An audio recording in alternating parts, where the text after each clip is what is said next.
What a day of racing. Stage 10 of the 2025 Tour de France up here on site, Mont Dore. I can tell you, we had a change up in the GC. No longer is Tadej Pogacar. It's Ben Healy who started the day 3:55 down on Tadej, made it to the escape and drove to the finish line to finish 29 seconds up and in the Maillot Jaune, only the fourth ever Irishman to do so. Stage winner also from the escape, teammate of GC favorite Jonas Vingegaard, Simon Yates, winner of the Giro d'Italia, picking up his third stage win in the Tour de France after two in 2019. Today, up here on Mont Dore, Simon Yates celebrating for Visma bike who's been fighting so hard to upset Tadej in this Tour de France. I'm going to get to the GC battle, but let's talk about what happened with the escape first, because a serious escape formed as we thought it might, either a GC day or an escape day or a bit of combination. Right from the gun in the Massif Central, all these climbs on tap, 8 climbs, but you wouldn't really know it. It was up and down all day. There could have been 100 climbs out there. A couple from Visma bike, Campenarts, Yates. Then we saw several from Israel Premier Tech, including Mike Woods, who won a stage just over the horizon at the Puy de Dôme a few years ago. Blackmore was also in there, Lusenko.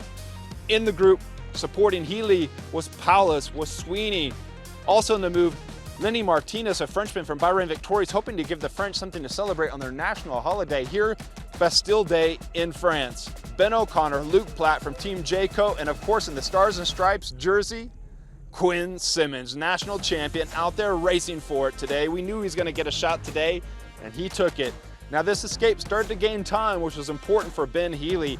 He was not only thinking about the stage, he was thinking about the yellow jersey. Attacks all day, and this group was getting whittled down. We saw Healy try, but everybody kind of knew what Healy was up to after a stage victory the other day. O'Connor right on it. Then Quinn Simmons tries a move, but behind, well, it was Healy who was really trying to charge it down, still probably thinking about the stage, wouldn't let Quinn Simmons get very far. For a few kilometers, Quinn was just off the front.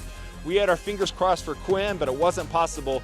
Blackmore was riding up in the front, along with our stage victor, Yates and Healy. Woods was distant, and then we had this group of 5 that included Rensman as well and Storer.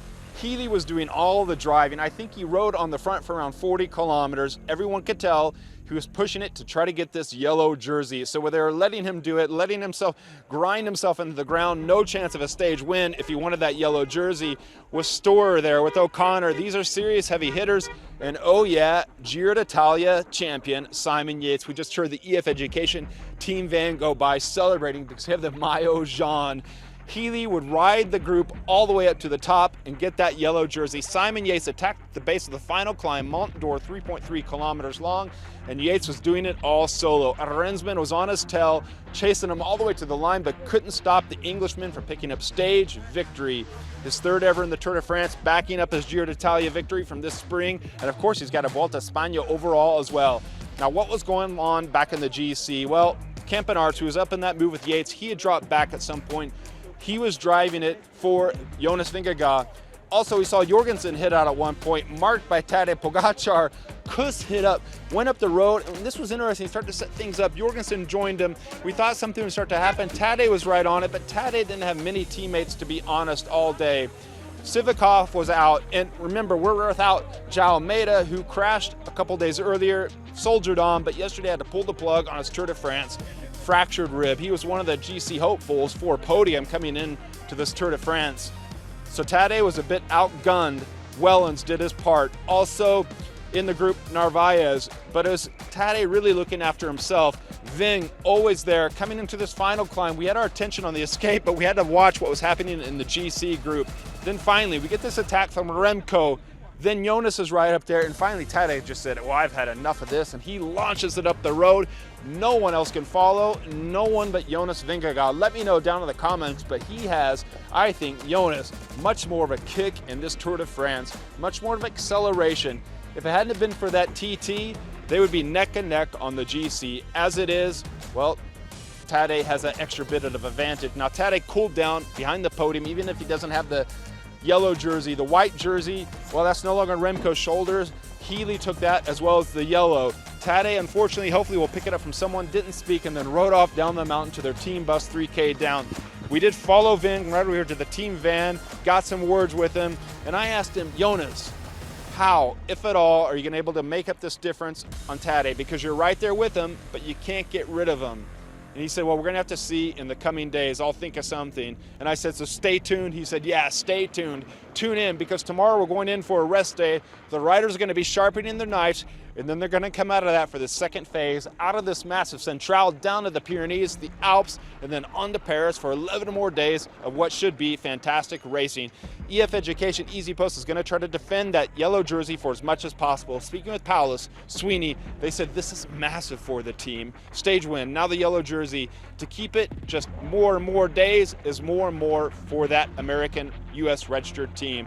Unfortunately for Simmons, it didn't go the way he wanted it to today.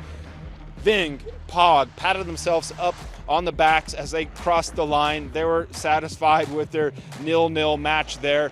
But then we saw that attack of Lipo as he was coming up over the line. Lipowitz, he distanced some of the riders, including his own teammate, Roglic. Now take note, Roglic hasn't crashed in the first 10 days of the Tour de France. Bet your whole house on Primoz to win this Tour de France. I think so. This has to be a record for Primoz in the Tour de France. No crash in the first 10 days heading into this rest day. Tune in to find out what's going to happen after we resume racing with stage 11. But one thing's for certain, we saw a great show today up here in the Massif Central. Simon Yates, Giro d'Italia champion, taking stage win, stage 10, Mont Dore. It's been Healy, our new race leader at the end of stage 10 in the 2025 Tour de France.